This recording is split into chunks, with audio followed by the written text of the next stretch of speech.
Try that in a small town. I cannot believe we're still talking about this, but here we are. Jason Aldean's song is racist, and if you can't see that, you're part of the problem.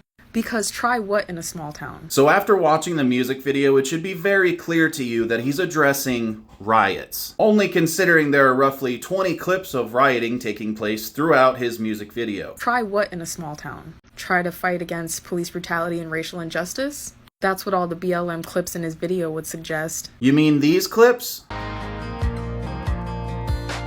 a gun on who will act a fool if you like. Cut in his face, stone up, tough. Well, try that in, see how far you to find out. I recommend you don't. Shit might fly in the city. When you cross that line, it's long for you, boys. Right. If you're looking for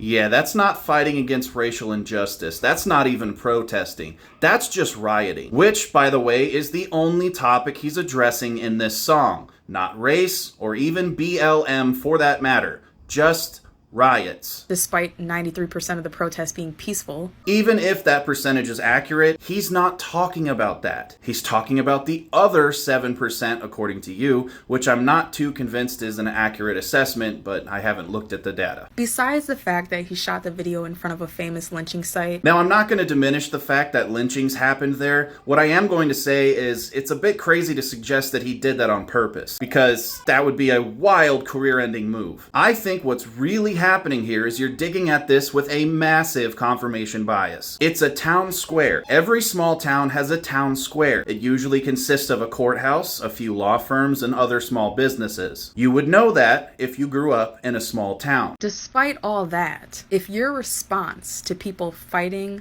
back against police brutality and racial injustice is, come try that in a small town, you're racist. Yeah, so that's not what's happening here, and honestly, I think you know that. If you watch the music video for even just a minute, you would see that he's referencing riots, not people fighting back against police brutality and racial injustices. You're making connections that just aren't there, and in turn, forcing people like me to correct them, which just makes his song that much more relevant. Not everything is racist. A general rule of thumb is if you have to look for racism, it means it's not there to begin with.